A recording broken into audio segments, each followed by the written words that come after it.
Welcome to Lawyer Business Advantage. This podcast is dedicated to helping attorneys earn more money, get better clients, and spend more time with family. I'm your host, Alay Yajnik, founder of Law Firm Success Group. Smart business guidance for small law firms begins in 3, 2, 1. And it's my pleasure to welcome to Lawyer Business Advantage, Sirena Dimas, employee health and benefits consultant with Marsh McClennan. Sirena, welcome to the show today. Thanks, Alay, for having me. I appreciate it. I'm really excited to have you on. We had a great conversation the other day about the multi-generational workplace. And it's not something that we've gotten involved with in the podcast, but just to refresh the topic in the minds of our audience, why is this such a relevant topic today? Well, there's 4 generations working. We've got the kids right out of school, right? There are Gen Z folks, and we have boomers still working and boomers that intend to continue working. And then you have Gen X and the millennials, and we're just different kinds of people. We've seen different things growing up. We've had different situations.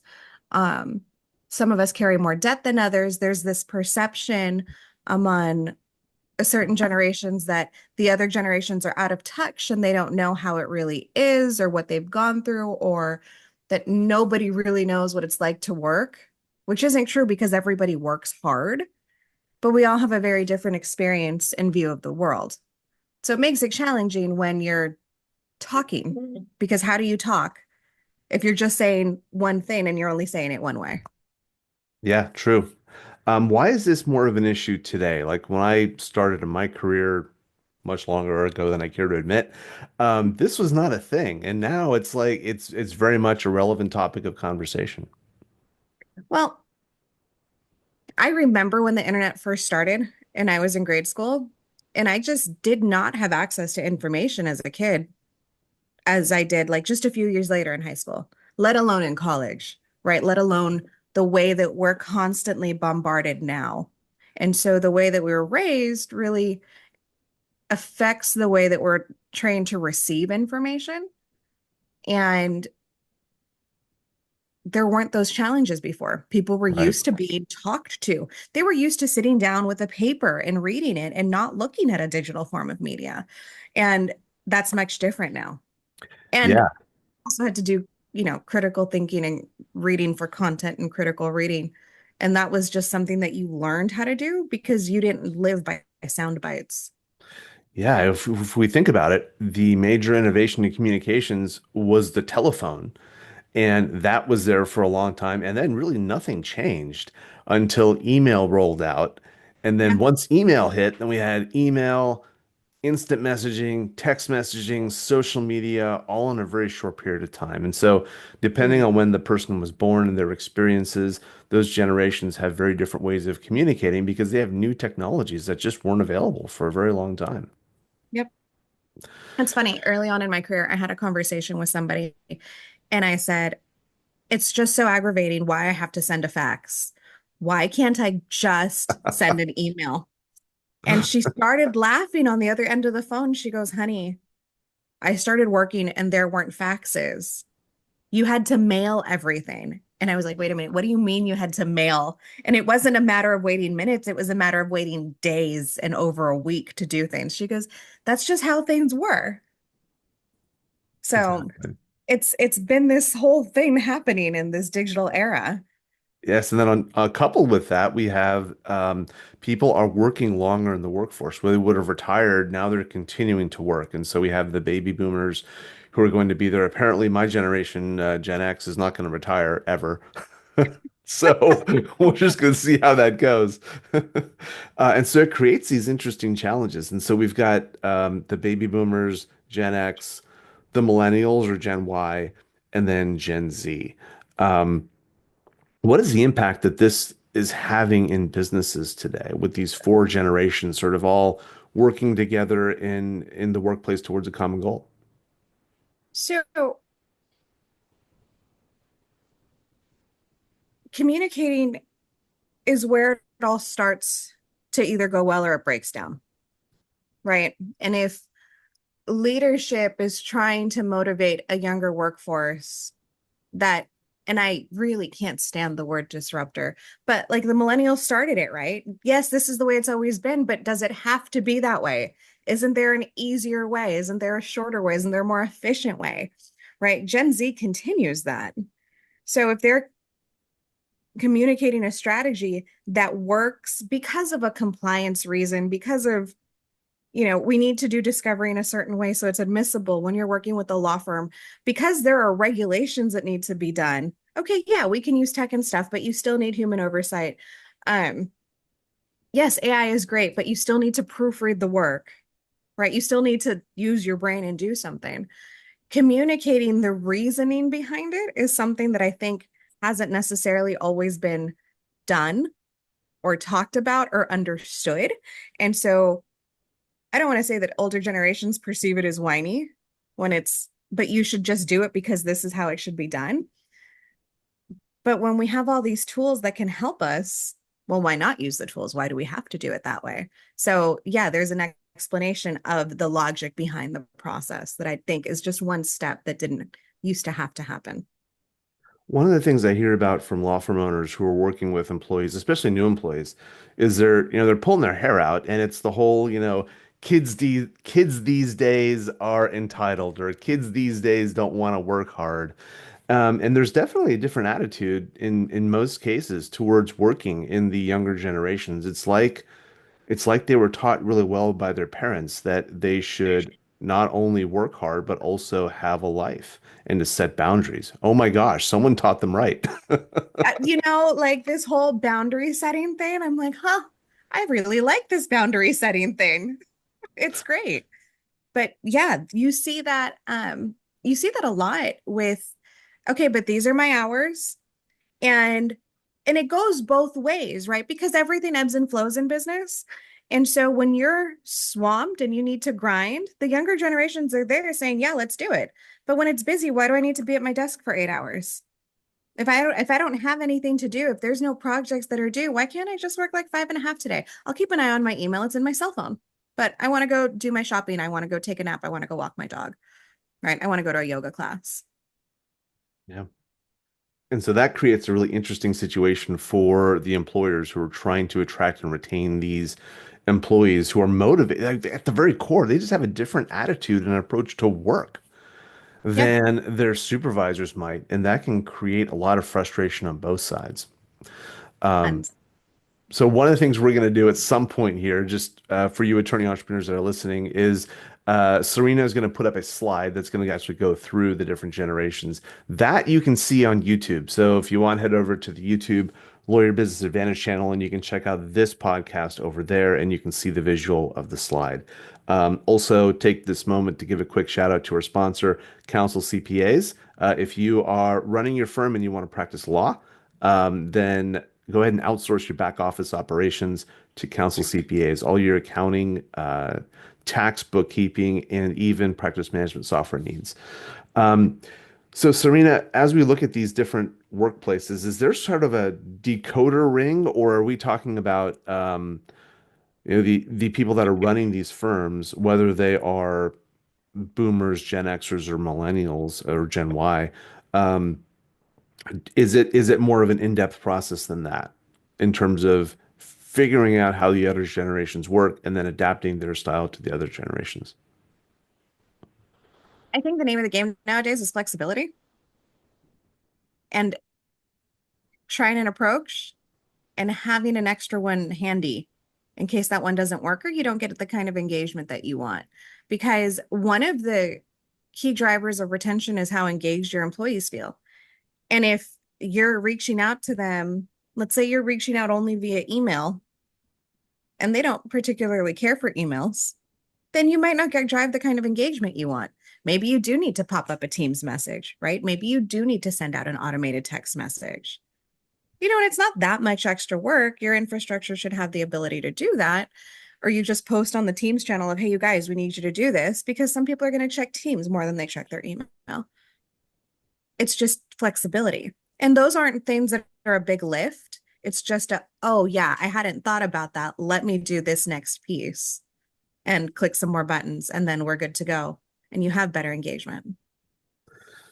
Yeah, one of the other challenges that they deal with is oftentimes when you talk about instant messaging and texting and Discord and things like that, um, there's seems to be a lack of enthusiasm to pick up the phone and to have a phone-based conversation.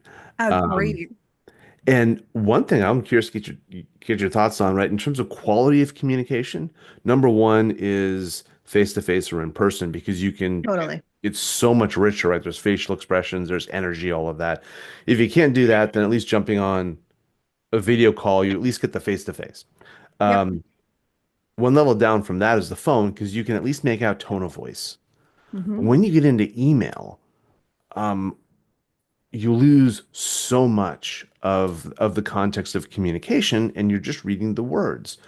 When you get into a shorter form of text communication like texting or any kind of messaging app, you lose a lot of the context that's even in an email, so it's even less to go on. And I Sure. gotta think that impacts the quality of performance if it's text based. Totally. So what have you seen as far as the ability of uh, the younger generations to adapt their style so that they understand the value of when to use the right form of communication for the situation. So it's funny. The middle generations, our Gen X and our millennials are the least likely to want to communicate on a face-to-face basis. Ironically, Gen Z wants to be in person, having a conversation when we're having a one-on-one, when we're talking about goal setting for the next year, when it comes to team building, right? Those things that are very high quality, high impact in person events in your work career, they want to be in person for those. They want to have those conversations in person. The other thing that the youngest generation wants is mentorship. So while, yeah, they want flexibility and they don't necessarily need to be in the office every day of the week, they do want to be there when there's somebody that they can learn from there so that they can get their footing, be more effective, make sure that they're reaching their milestones on their time. Where the middle generations are a little bit more relaxed, and I will, as an elder millennial, I will totally blame it on. I remember when instant messaging came out and it was the coolest thing. And all of a sudden, email was like, right. And yes, let's chat. I do, however, punctuate my text messages. I use proper punctuation and proper grammar. Like you have to have some kind of standard, right? Oh, that drives my wife crazy. She has some friends that text her without using punctuation. It drives her up the wall every How are single you supposed to know what it means?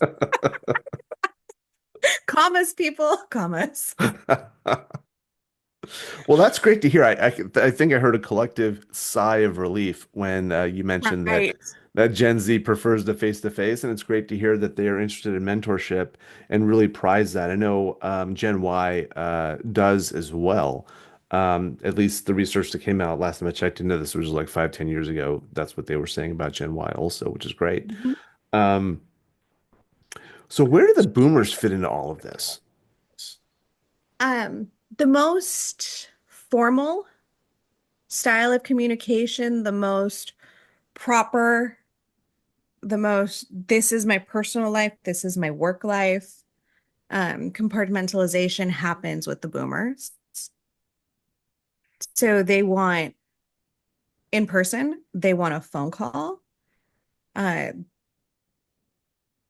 proper grammar and everything, but also social mores. Hey, how are you doing? How's everything going? A shake of a hand. You know, the things that we were all taught to do that I feel in some ways have kind of gone by the wayside, especially in a post-COVID world. There's some people that just refuse to shake hands now and they want a fist bump. And okay, but there's something about a handshake. Like you're taught as a child, like you have to have a good handshake. It shows who you are as a person. And I don't know that that necessarily is being taught to the younger generations. Yeah, probably not recently. Probably not recently, right? Like I can just thinking about like the people that have onboarded at work. I don't know that our Gen Z I've shook hands with. I've gone to say hi and introduced myself. I don't know that we've shaken hands. But with everybody else, either I'll put my hand out or they put their hand out because it's just normal. But then that goes back to that in-person social cue, and you can tell when somebody's like, I don't know that I want to have a human contact with you right now. Maybe we'll get to that point. I hope so. I know some of these generations have different, I don't want to say strengths and weaknesses, but different traits, especially Mhm. when they're being hired. So as employees, one of the interesting things about, for example, the boomers, is they have a strong work ethic. They, are going to follow what has worked well for them in the past. They will Mhm. work hard at things. One of the challenges I've seen is, adapting to new technologies can be hard for them, and that can actually impact their output, because they're not as comfortable with Canva and they're not as comfortable with Discord and things like that that can really drive productivity. Um, they struggle with that sometimes, and that can be frustrating for some business owners. As we go through the generations, what about the others? And of course, we're forgetting about Gen X, which is classic. Tends to Um, happen, right? um, I think one of the traits about Gen X is they're pretty adaptable, right? Totally adaptable. Let's go with the Gen flow. X, Gen X is totally adaptable. They were the pioneers of this work-life balance concept. Um, Gen X has got more responsibility probably than anybody on the planet right now, right? You've got, in some cases, aging parents, kids that may still be in middle school, but they're going into high school and college. Gen X may or may not have taken on some debt. I feel like that was the last generation that really pushed trade school. Um, when there was still trades here, as opposed to like you have to have a college degree, right? You talk to millennials and they're like, oh my god, my student debt, my student debt, my student debt. You can't do anything with less than an MBA now. Um, they're just, it's just so different in just that short space from, 66 to 96. There's two generations in those 30 years. And their experiences are just so different in growing up. Yeah, it's really wild. How does Gen Y kind of measure up to the other generations in terms of their strengths? Um, I feel like we get a bad rap a lot. It's freedom and flexibility is kind of like the theme. Like we work super hard. And it goes back to but why do I have to sit at a desk? Why do I have to work from 9 to 5? Like if a client calls me, I'm going to pick up the client call. But if at 3:30 in the afternoon and it's nice and I want to go to the beach, then I'll come home and I'll work from 8 to 10. Why do I have to be from 9 to 5? Why can't I decide how I'm going to work as long as it's done? And so we go back to that flexibility. And, if there's deadlines, then you clearly communicate expectations and deadlines. And if there's not, and your clients are happy, then maybe it's okay being a little bit more flexible, right? One of the things that you had talked about with the boomer generation is, difficulty adapting into technology. Well, people don't just stay because of people stay because of the people that they work with. They don't stay because of the company. And pay isn't the only driver anymore. One of the biggest things that we see coming out of surveys is the desire for professional development and employers being asked to do things that maybe prior wasn't necessarily a thought, right? Like it's normal for insurance brokerages, for lawyers, for medical professionals. We all have to keep our licenses up, right? So we all do continuing education, right? HR people, CPAs, you all do continuing education, tax accountant, right? You have to keep up with how things are changing, maintain your licenses, maintain your certifications. That's something that the rest of the workforce wants now too. And a really great way to make boomers feel valued because then you upskill them. So, if you're going to launch a new product or a new system to use, make sure that somebody's really doing training. and then have a continued resource, because it's one thing to sit on a Zoom while somebody walks you through how to use a system and you can take notes. And it's something completely different to go in and use the system and then run into a problem that the trainer didn't show you. Or I'm trying to do this, can it do that? And you don't know where to go. And so a continued resource and access to that and investment and like, hey, we're going to do a refresh once a month. Here's an hour, bring your questions, bring your projects, right? And especially as you're doing a rollout of a new um, initiative, and if it's software based or it's a new skill based, support your staff and help them upskill, help them feel confident in it. Because once you're confident, then, oh, this is the coolest thing. But if you're not confident, well, then this was an utter drag. And why did we waste so much money? And Yeah, those are two completely different conversations. And you really want your people having the first one. exactly. It can make a huge difference, especially with the rapid pace of change that we have. That scenario happens so much now, and so much more than it used to. Same. Yeah. I mean, people are keeping to-do lists across teams on Monday.com because it's so much easier to just assign stuff and then you go and you look and it's all color coded and beautiful. And then when something's done, it moves on to the next board. And it's fabulous if you know how to use it. If you don't know how to use it, you're like, what is this super headachy thing? What is going What on? is going on here? Why? This is done. I thought it was done. Why is it still on my list? And so we're kind of talking about this a little bit, but where does Gen Z fit into this whole picture? Um, Gen Z wants to be able to contribute. Gen Z wants to be an individual contributor, and they've got the education and they're trying to fit into a workforce. And the Gen Zers I know are very, very aware they're the young ones and that they've got something to prove. But when it comes to learning something new, they're on it, on it, on it, on it so fast. And I think that's an asset. I really do, because I don't think the world has ever changed. I don't think the workplace has ever changed so quickly. So if you've got people that are willing to learn, that are excited to learn, that brains are like, oh yeah, I can think that way. Oh, you need me to do this? Okay, hold on a second. Okay, yeah, I got that. Like, I think that's an asset. I think that should be used. Like you have this talent, you've hired it for a reason. Let's make use of it. Let's put I it to think they work. just Yeah. right? Like Yeah, let's get it done. and this is going to sound crazy, but the pace of change is only going to accelerate in the workplace. And AI hasn't Don't tell really me hit that. yet. It's going to get even faster. Yeah, that's just the nature of life. So that is a huge strength that I'm sure they'll be leveraging and driving all of the change as well.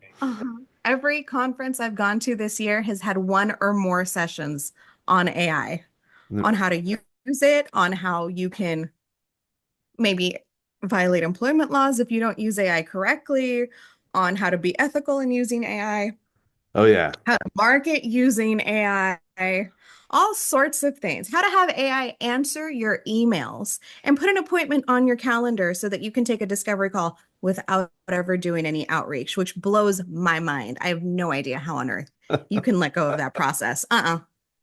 Nope. But okay, Works for some people. works for some Um, people. so you were going to share a slide with us. Yeah, I'd You have love that? to pop it up. I do.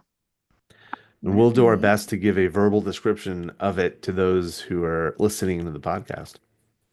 But this is a Sure. good opportunity, and we didn't want to waste it.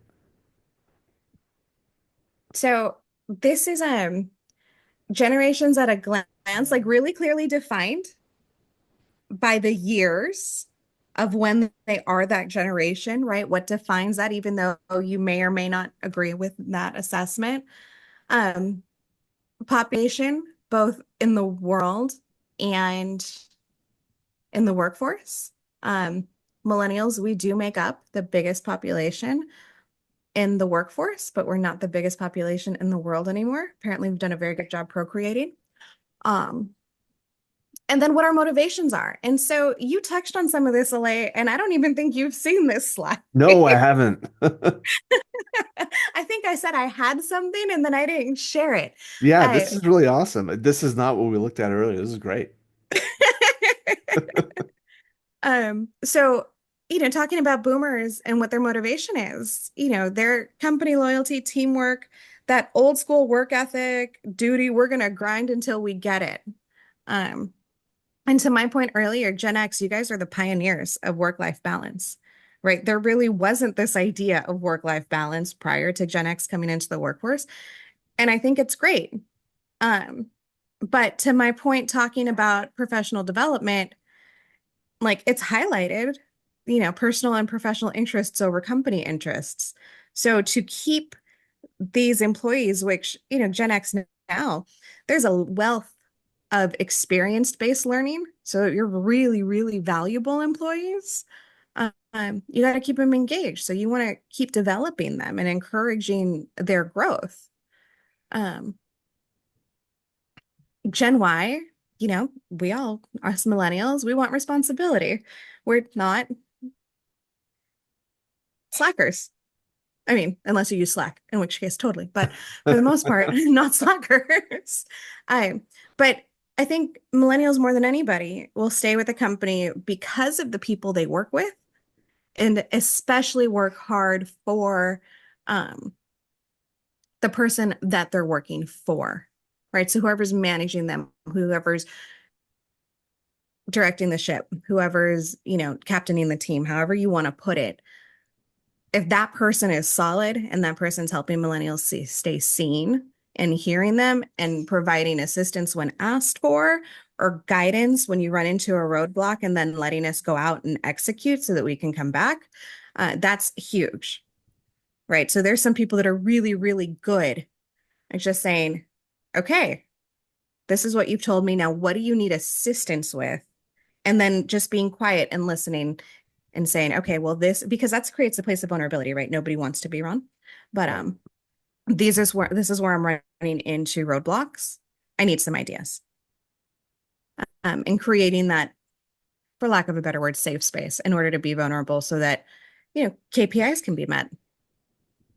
Um, and then Gen Z, because they came up when they did, you know, being diverse, being able to put their own flair on things, being able to show their creativity, being able to show who they are is really, really important.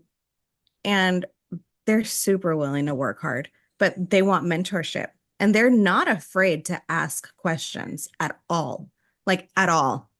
You will get so many questions, but that's an asset. That's the kind of person that you want working with you is talk to me. Let me know how to do this better. This is what I think I understand. Is that accurate? Wait, but doesn't that mean this? I mean, thank you. Critical thinking questions? Yes, please. Seriously. Love to be challenged. And that's how we get better, you know? Yeah, yeah, absolutely. I love it. Um,